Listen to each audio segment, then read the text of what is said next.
Okay, here we are to the final question on the 2017 AP free response question. After you finish this one, you're going to turn in 2017 for me, so I can check that off. So let's take a look at this problem. I see, excuse me, a sneeze. I see three things going on. I see a table for a function. I see a graph for a function, and I see an equation for a function. Probably going to look at relationships between the things there. F is defined by the following function, cosine of 2x plus e sine of x. G is differentiable, which means it's smooth and has a derivative. The table gives the values of g and g prime. H be a function whose graph in 5 line segments is shown above. So this is the graph of h. So not that in the problem it matters. There is no h prime here, here, here, and here, because why? Correct, Joe. Those are cusps, and there's no derivatives at cusps. They're not necessarily asking me that, but I put it down there. It says find the slope of the tangent line to the graph of f at x equals pi. So they don't want a tangent line, they want the slope of the tangent line. And slope is derivative. So f prime of x equals derivative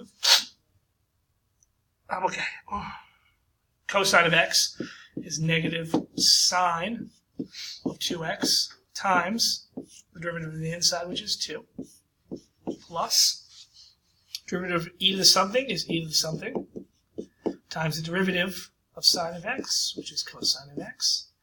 And they want me to find the slope at pi, so f prime of x equals negative sine 2 pi times 2 plus e to the sine of pi.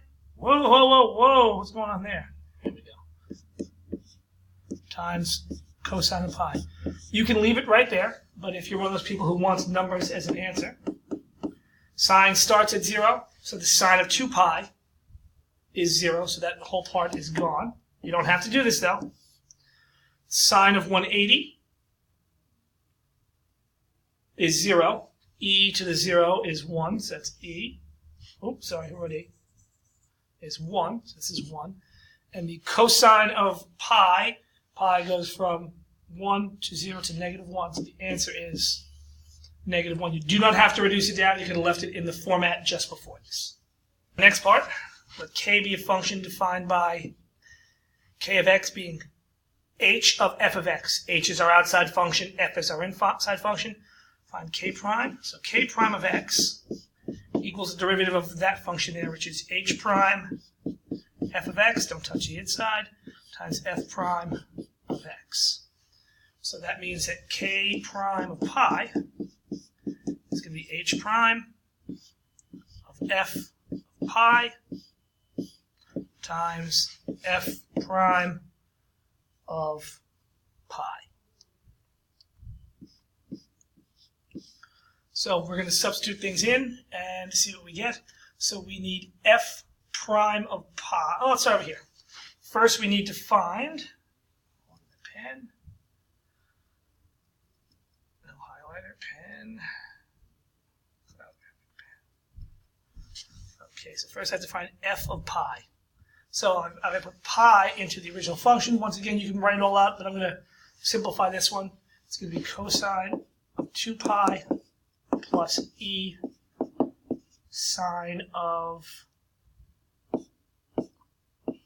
pi.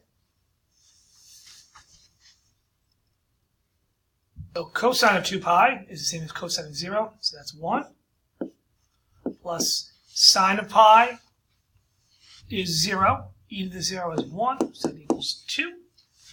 So now we're going to find h prime of 2. So if I look at the graph of h, I need h prime of 2, which is right here.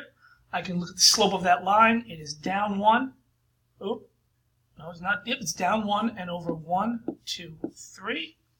So it's negative 1/3 times, I need f prime of pi, which I found in the problem before this, I believe. Yep. So although I can't see it here, f prime of pi was, I scroll back myself just a peek, was negative 1.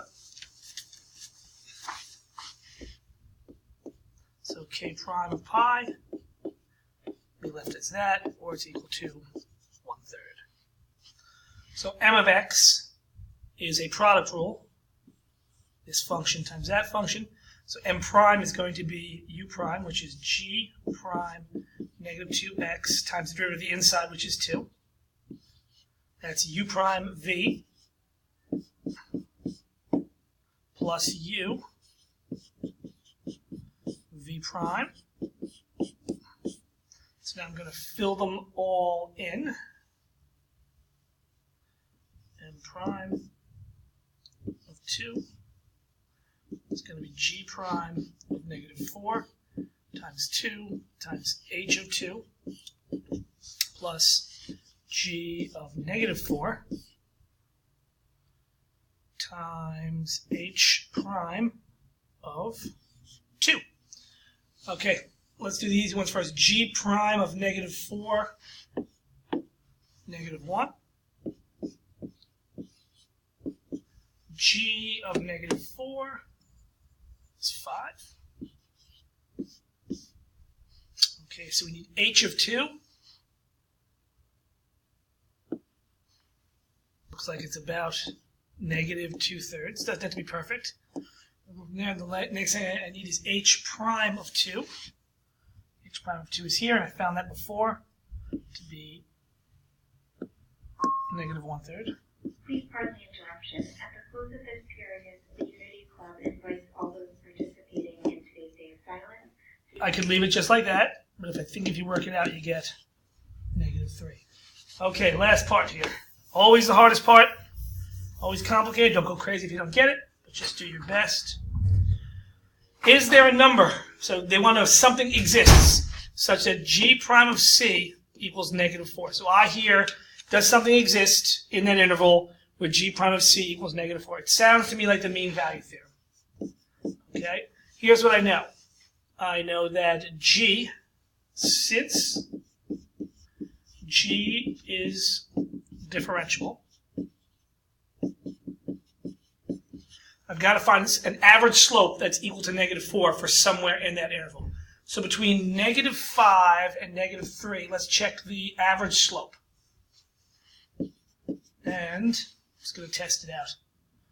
10, up to the bottom first. Let's go negative 5 minus 3.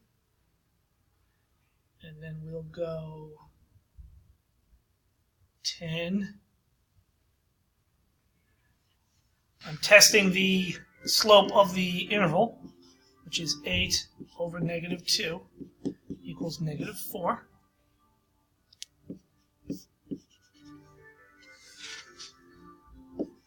By MVT, a point C must exist where f prime of C equals negative 4. And there you go. Okay, that's the end of the 2017. I'm going to work on that and turn it in. I'll see you next week.